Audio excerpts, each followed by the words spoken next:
Hi everyone. ఈ వీడియోలో electrostatic potential due to point charge expression derive చేద్దాం.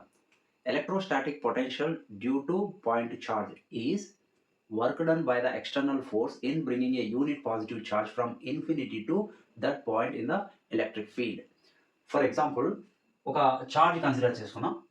ఇది capital Q charge. Okay, positive charge.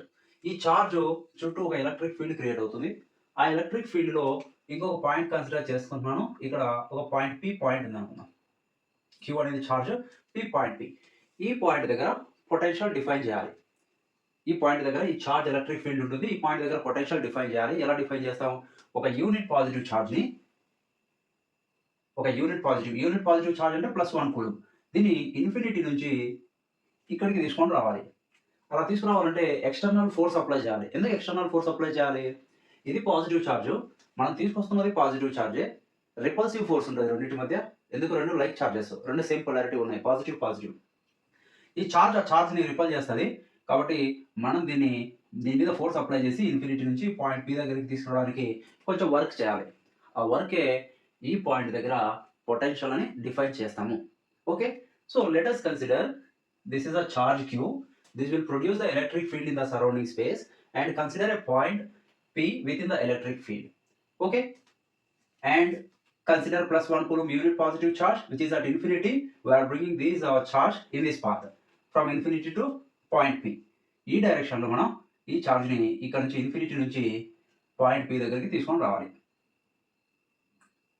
Okay, so intermediate, for example ఈ point P అనేది ఇక్కడ నుంచి r డిస్టెన్స్లో ఉందనుకుందాం. స్మాల్ r డిస్టెన్స్లో. ఇంటర్మీడియట్ ఇక్కడ నుంచి ఇక్కడికి తీసుకొచ్చే మార్గంలో ఒక 2 పాయింట్స్ కన్సిడర్ చేస్తాం. ఇది పాయింట్ ఏ. ఈ పాయింట్ ఎంత డిస్టెన్స్లో ఉందంటే క్యూ అనే ఛార్జ్ నుంచి x డిస్టెన్స్లో ఉందనుకుందాం. ఓకే, ఇప్పుడు ఏ నుంచి బి అనే పాయింట్ స్మాల్ డిస్టెన్స్, ఈ ఛార్జ్ని మూవ్ చేయడానికి ఎంత వర్క్ జరిగిందో క్యాలిక్యులేట్ చేయాలి. ఫస్ట్ చూడండి, ఏ అనే పాయింట్ దగ్గర ఏ ఛార్జ్ ఉంది? +1 కూలుంబ్ ఛార్జ్ ఉంది. ఇక్కడ నుంచి ఇక్కడ దాకా తీసుకొచ్చాము. ఓకే, తీసుకొచ్చే డైరెక్షన్లో ఏ అనే పాయింట్ దగ్గర ఛార్జ్ ఉంది అనుకుందాం. ఇప్పుడు ఈ ఛార్జ్ మీద ఈ ఛార్జ్ రిపల్సివ్ ఫోర్స్ అప్లై చేస్తుంది. ఏ డైరెక్షన్లో ఉంటుంది రిపల్సివ్ ఫోర్స్ అంటే ఈ డైరెక్షన్లో ఉంది. ఈ ఛార్జ్ +1 కూలుంబ్ మీద రిపల్సివ్ ఫోర్స్ అప్లై చేసింది. ఏ రిపల్సివ్ ఫోర్స్ అంటే ఏ రాస్తావు? Electric force. అది F electric force bar, F bar. మనం అప్లై చేస్తున్న ఫోర్స్ ఏ డైరెక్షన్లో ఉంది? ఈ డైరెక్షన్లో. ఇక్కడ నుంచి ఇన్ఫినిటీ నుంచి మనం ఇక్కడికి తీసుకొని వస్తున్నాం. కాబట్టి ఇది ఏ ఫోర్స్ అవుతుంది? F external. ఇది external force direction. Okay, the distance between A and B. ఈ డిస్టెన్స్ ఎంత ఉంది అనుకుందాం? dx ఉంది అనుకుందాం. ఈ dx డిస్టెన్స్ దీన్ని మూవ్ చేయడానికి, దేని +1 కూలుంబ్ని ఏ నుంచి బికి మూవ్ చేయడానికి ఎంత వర్క్ జరిగిందో క్యాలిక్యులేట్ చేద్దాం ఫస్ట్. ఓకే, దాన్ని ఇన్ఫినిటీ నుంచి ఆర్ ఇన్ బిట్వీన్ లిమిట్స్ మనం ఇంటగ్రేట్ చేస్తే టోటల్ వర్క్ డన్ వస్తుంది. So small work done in bringing A charge from A to be is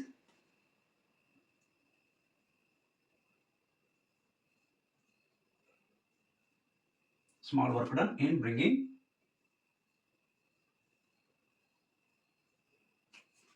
a charge +1 coulomb from A to B. Okay, A నుంచి బికి తీసుకురావడానికి ఎంత work జరుగుతుందో దాన్ని small work done అని రాస్తాను. కాబట్టి దీన్ని DW అనుకుందాం. DW is equal to work formula force into displacement.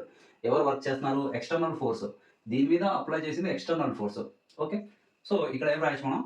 F external force into displacement dx.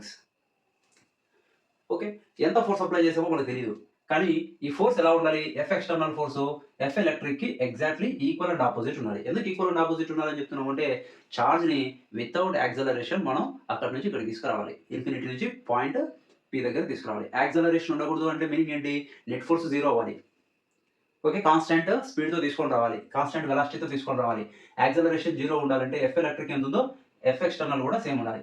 ఎంత రిపల్సివ్ ఫోర్స్ ఉందో అంతే ఫోర్స్ అప్లై చేసి మనం అది ఇన్ఫినిటీ నుంచి పాయింట్ పి దగ్గర తీసుకొని రావాలన్నట్టు. ఇప్పుడు ఎఫ్ ఎక్స్టర్నల్ అంటే దేనికి ఈక్వల్ అవుతుంది? Magnitude. F electric, F external రెండు సేమ్ మ్యాగ్నెట్యూడ్ ఉన్నాయి, ఈక్వల్ మ్యాగ్నెట్యూడ్, డైరెక్షన్ ఆపోజిట్ ఉంది. So in terms of direction రాస్తే ఒకవేళ ఏ రాస్తాం మనం? దీన్ని ఏ రాయొచ్చు? -ఎఫ్ ఎలక్ట్రిక్ అని రాయొచ్చు into dx. DW is equal to right. So F electric ఏంటి? Electric force formula coulomb force 1/4πε0 Q1 Q2 R square. So ఈ ఈక్వేషన్లో కూలుంబ్ ఫోర్స్ ఈక్వేషన్ సబ్స్టిట్యూట్ చేస్తాం. ఓకేనా? So dW is equal to minus F electric 1 divided by 4 pi epsilon naught Q1. ఇది first charge capital Q into Q2 charge దేని తీసుకొస్తున్నాం +1 coulomb. So 1 divided by R square, distance between these two ఎంత ఉంది, ఇది x ఉంది కాబట్టి x square into dx అవుతుంది. So ఇక్కడ వెక్టార్ ప్రొడక్ట్ రాసి కూడా మనం చేయొచ్చు డైరెక్ట్గా. dW is equal to రాయొచ్చు దీన్ని F electric bar dot dx bar అని రాసి f bar dot d bar formula fd cos theta f electric into dx cos theta అవుతుంది. చూడండి ఇది f electric డైరెక్షన్, ఇది f electric డైరెక్షన్, ఇది displacement direction. Charge ఏ నుంచి bకి వెళ్తుంది. డిస్ప్లేస్మెంట్ డైరెక్షన్ ఏంటి, ఇది డిస్ప్లేస్మెంట్ డైరెక్షన్, ఇది a to b. f electric direction ఇది. రెండు ఆపోజిట్ ఉన్నాయి కదా, యాంగిల్ ఎంత 180. cos 180 సబ్స్టిట్యూట్ చేస్తే ఏమవుతుంది, f electric into dx cos 180. cos 180 value -1 into f electric into dx. మనకేమొస్తుంది -f electric into dx. So అలా రాసాం అన్నమాట. ఓకే, ఈ ఈక్వేషన్లో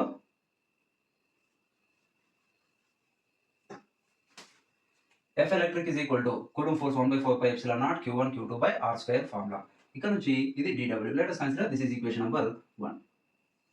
మనకి ఏ నుంచి బికి ఛార్జ్ మూవ్ చేయడానికి ఎంత వర్క్ జరిగిందో క్యాలిక్యులేట్ చేసాం. ఇది small work done, small displacement, small work done. ఇప్పుడు టోటల్ వర్క్ డన్ ఎక్కడ నుంచి ఇన్ఫినిటీ నుంచి పాయింట్ పి దగ్గరికి తీసుకోవడానికి ఎంత వర్క్ జరుగుతుంది అంటే, ఇలాంటి స్మాల్ వర్క్ డన్స్ చాలా జరిగి ఉంటాయి. అక్కడ నుంచి వచ్చింది ఇది, ఇక్కడ నుంచి ఇక్కడికి స్మాల్ వర్క్ డన్, ఇంకొక స్మాల్ వర్క్ డన్, ఇలాగా అన్నీ యాడ్ చేయాలి. అన్నీ యాడ్ చేసే బదులు మనం ఇంటిగ్రేట్ చేసాం both sides. If you integrate this equation on both side in between the limits infinity to r we will get the total work done. Okay, by integrating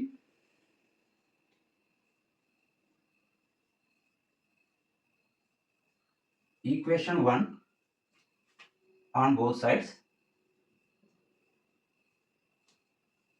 we will get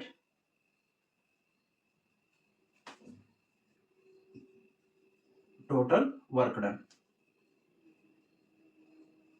Okay, we are going to integrate the equation 1 within the limits infinity to r. Okay, so let us write the integration.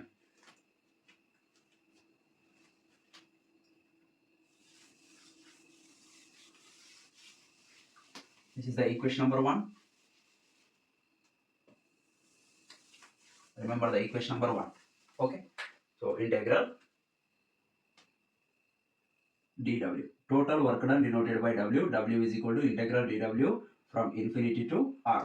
This is equal to integral infinity to r minus 1 by 4 pi epsilon naught q into 1 q only divided by x square into dx. ఓకేనా, ఈ equation ని మనం both sides integrate చేసాం. Limits ఏంటి, infinity నుంచి r వరకు తెస్తాం. Final ఇక్కడ తీసుకొస్తాం కదా, ఈ పాయింట్ ఎంత డిస్టెన్స్ లో ఉంది, r డిస్టెన్స్ లో ఉంది కాబట్టి ఇన్ఫినిటీ టు r రాసాం అన్నమాట ఇక్కడ. Okay, next w is equal to, చూడండి 1/4 pi epsilon naught constant, q value కాన్స్టెంటే. ఈ చార్జ్ ఇన్ఫినిటీ నుంచి ఈ డైరెక్షన్ లో వచ్చేప్పుడు x వాల్యూ మాత్రమే చేంజ్ అవుతుంది. చార్జ్ ఏ పాయింట్ దగ్గర ఉన్నప్పుడు డిస్టెన్స్ x ఉంది, ఇక్కడ నుంచి ఇక్కడ మూవ్ అయితే డిస్టెన్స్ డిక్రీజ్ అవుతుంది. సో వేరియబుల్ ఏంటి, x ఒకటే కాబట్టి ఇంటిగ్రేషన్ x మాత్రమే అప్లై చేయాలి.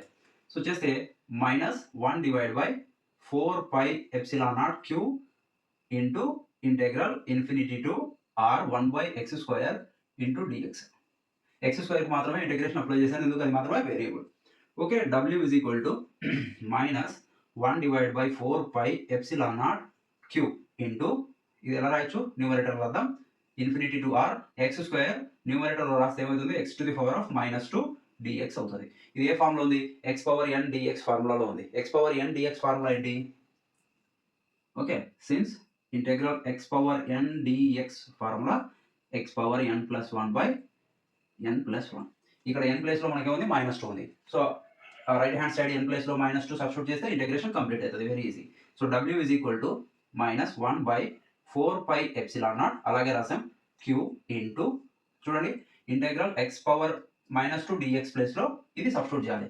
ఏముంది, x n ప్లేస్ లో ఏముంది, ఇక్కడ -2 ఉంది. So -2 plus 1 divided by -2 plus 1. ఓకేనా, లిమిట్స్ ఎక్కడి నుంచి ఎక్కడికి, infinity to r.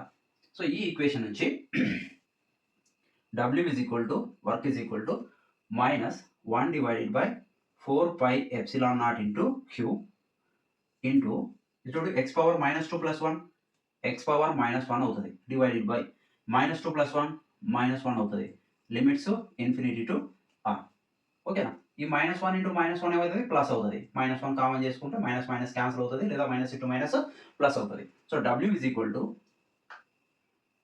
work is equal to W is equal to 1 divided by 4 pi epsilon naught into Q into ఇది మైనస్ ఇంటూ మైనస్ ప్లస్ అయిపోయింది అందుకే మైనస్ రాయలేదు ఇది ఎక్స్ పవర్ మైనస్ 1 ఉంది ఎక్స్ పవర్ మైనస్ 1 ని డినామినేటర్లో రాద్దాం ఏమైంది ఎక్స్ పవర్ మైనస్ 1 ఇక్కడ చూడండి ఇక్కడ 1 బై ఎక్స్ స్క్వేర్ ఉంటే ఎక్స్ పవర్ మైనస్ 2 రాసాం ఇక్కడ ఏముంది X to the power of minus 1 ఉంది 1 బై ఎక్స్ పవర్ 1 రాయచ్చు కదా ఎక్స్ పవర్ 1 అంటే ఏం రాయాల్సిన అవసరం లేదు ఎక్స్ ఓన్లీ లిమిట్స్ ఏంటి ఇన్ఫినిటీ నుంచి ఆర్ వరకు సో లిమిట్స్ సబ్స్టిట్యూట్ చేద్దాం ఇప్పుడు W is equal to 1 divided by 4 pi epsilon naught Q into 1 divided by first upper limit substitute చేయాలి x ప్లేస్లో ఫస్ట్ r సబ్స్టిట్యూట్ చేస్తాం మైనస్ 1 divided by x ప్లేస్లో infinity substitute చేస్తాం okay W is equal to 1 divided by 4 pi epsilon naught Q into 1 by r minus 1 by infinity value 0 okay W is equal to 1 divided by 4 pi epsilon naught Q by r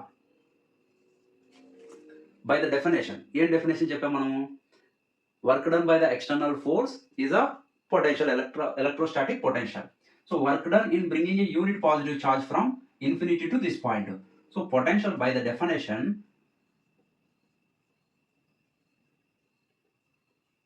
potential is equal to work divided by plus 1 coulomb so V is equal to work by 1 work only so formula 1 divided by 4 pi epsilon naught Q by r okay so this is the formula for electrostatic potential due to point charge in the electric field